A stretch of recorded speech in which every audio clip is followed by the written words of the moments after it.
My job can't exist if these problems continue to get worse. How's it going, everybody? Yeah, this doesn't work, unfortunately. And there's a lot of reasons why. One, right now it's particularly frustrating with YouTube demonetization and disincentivizing of media channels, alternative news channels. But more importantly, I think that today's video is going to be a little bit more philosophical, is that people just don't care about news. A news organization can report on things that are important, that are going to impact people, but it doesn't mean people are going to care about it and are going to consume that, in which case there's no real incentive to produce that content. So you have to find some kind of happy medium. Unfortunately, as the internet has sort of spread everything out, created a million different, networks, millions of channels and different voices, people have a choice in what to watch whatever they want. And so what are they going to watch? They're going to click the jazziest headline. They're going to click the confirmation bias. And it's something that I've talked about quite a bit. Clickbait works, unfortunately. And there are a lot of people who complain about it, but it works. And if you go into YouTube, you'll notice that the biggest channels use clickbait. Every single video they have is clickbait, some stupid thumbnail, nothing straightforward, because nobody wants straightforward. It's a weird conundrum where people say they want something, but then gravitate towards everything else. So there are certainly people who want real information and who want on-the-ground reporting. That's true. However, it's plain to see when you look at commentary channels and pundits that most people would prefer to hear an opinion instead of the news. So this is the point of the video, I guess. Something that I've been trying to solve for a long time is how to make news work. I think for a while, Vice did a really good job. Several years ago, maybe 5-6 years ago, Vice documentaries were fun adventures that were well edited and very interesting. Yeah, they were accused of kind of hamming up the stories, making things seem a little bit crazier than they really were, but that's what a lot of news organizations do. And in that regard, yeah, it's bad because we want to make sure that we're being honest, but of course you're going to try and sell your content. You're going to try and convince people that what you're presenting is worth watching and is interesting. And this is the challenge.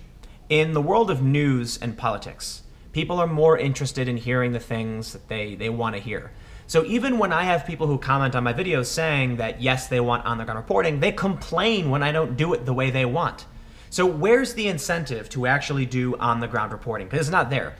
I can go to Spain and I can do the best possible job I can reporting on the ground, and people will still complain or refuse to watch because they'll say, oh, it's biased. In which case, the incentive lies in spending the least amount of money. So I made a video before Berkeley where I just sat in this chair, kind of like I'm doing now, and I talked about Free Speech Week, Milo, and what was happening. I did no on-the-ground work, simply read a few articles and saw some tweets, talked to a few friends that were planning on going, and that's how I got my understanding of what was happening. And that video gets around 40,000 views, and it makes several $100s. But I can fly all the way to Spain and say, here is a country that is facing a real crisis. A fraction of this country wants to break off and declare independence, and that's going to cause a huge problem for the European Union, for Western democracy. And these videos will get about 10,000 views. So there really is no big incentive for anyone to do this, right? Why do it if it's extremely difficult, there's no days off, and nobody wants to watch it, relatively? Think about what that means to a major news organization. Why bother sending anybody on the ground anywhere? Well, the reality is they aren't. It's exactly what's happening.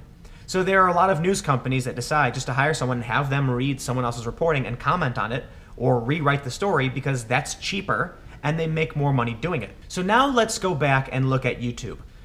I did a video from my hotel room, from the apartment I was staying at in Barcelona, talking about YouTube and Google censorship and how they were going to be taking down conspiracy videos. And something really weird happened. Now, I did a video about Puerto Rico, and I had all of the links to that go to a charity, Hackers for Charity. I turned off all ads. The video still made about $30 in YouTube Red Avenue.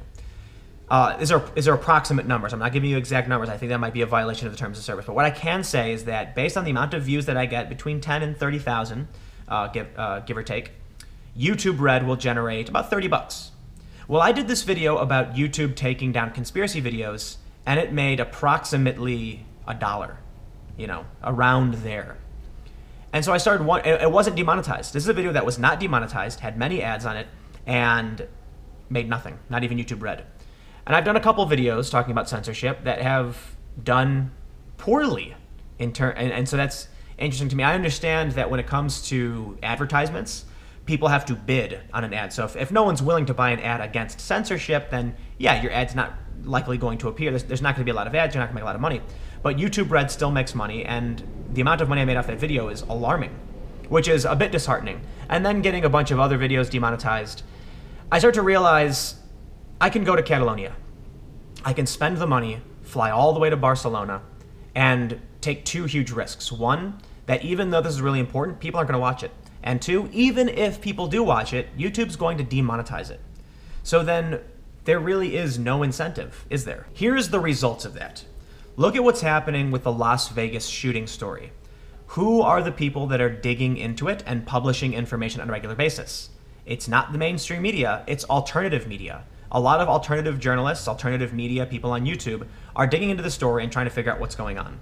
Yes, there are mainstream media journalists that are also doing this too, but they play it really, really safe because we've come to a point now where alternative media, anything that is a little too out there is a conspiracy video. I talked about this before.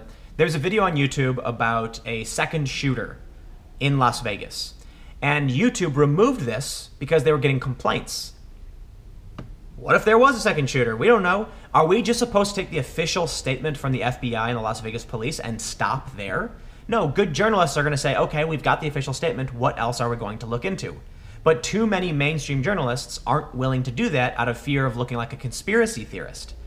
Combine that with the fact that alternative platforms are extremely difficult to become successful on, and there you have it. We're going to have a continually growing mainstream media that's getting preferential treatment from YouTube, and we're going to get alternative media journalists who are just like, look, I can't afford to do this, it's too difficult. Or we're just going to get alternative media commentary. Channels with over 1 million views that simply comment on other people's stories. Channels with hundreds of thousands of subscribers that just gain more and more every day because they're talking about interesting things, but they're piggybacking off of the people who are on the ground and doing the investigation. And lastly, we have the YouTube algorithm. You may have noticed that my videos are all over 10 minutes because in order for my channel to be successful, I have to adhere to what the YouTube algorithm wants. It's this idea that someone presented to me that YouTube's algorithm has become your new boss. But let me explain why this is important. Certainly, the content is more important than adhering to an algorithm, and that if you have good content, people are going to watch your channel and share it. However, how do you get discovered? Well, YouTube prioritizes showing certain videos and certain channels that do certain things to more people than others.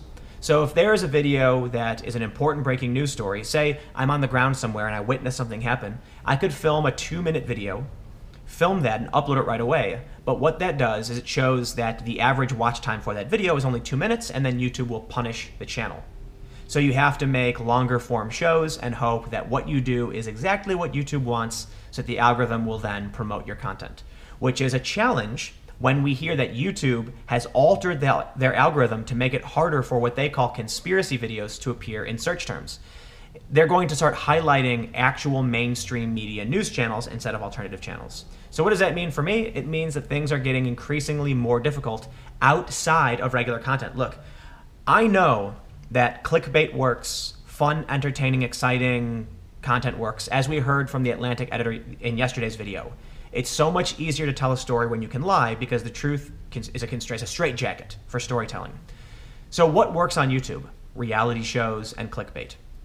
YouTube is not a place for news, and they further solidified that by changing the algorithm in a way that we don't understand, that we don't know for sure, but is negatively impacting news channels. Ultimately, what I want is to attract more people to calm, rational discussion and news.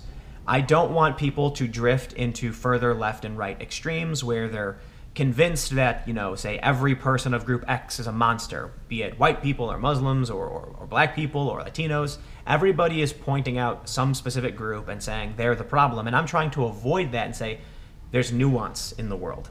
So let me end by saying this is kind of an elaboration of the last thing I said in yesterday's video, that I just don't care anymore. That I can sit here and try and figure out how are things going to work, what will work, but what's the point? I know that people on average, they want their biases confirmed. I know that YouTube's never going to support this. So all I can do is just, you know what, screw it. I'm going to go do my thing and we'll see what happens. And as much as I would rather have made a video talking about something newsy, this is something that I needed to just say. I needed to talk about it because it's something I've been thinking about for a while. And every so often, it's kind of like therapy, you know? I get to talk about how I'm feeling doing this job and hope that there's a way to make things smoother and easier and more successful in the future. And I'm going to keep chucking that grain of sand in the heap to figure out what that is. So thank you all so much for watching and listening to this rant, and comment below because these are the kind of conversations that I want to build up. You may notice that I talk a lot about YouTube, the algorithm, censorship, because for one, my job can't exist if these problems continue to get worse. So it's kind of like self-preservation. But beyond me, it's important for the rest of our country and our world that we figure out how to get real information out there without fear of being labeled conspiracy theorists, be it Russian meddling or the Las Vegas shooter, and how we can continue to fund and produce good journalism when everyone's at each other's throats. So again, comment below. We'll keep the conversation going. You can follow me on Twitter @TimCast. Thank you all so much for watching. Did you enjoy the clickbaity title? I don't know if it worked because I'm shooting the video right now, but I guess we'll see. And I'll see you tomorrow at 4 p.m.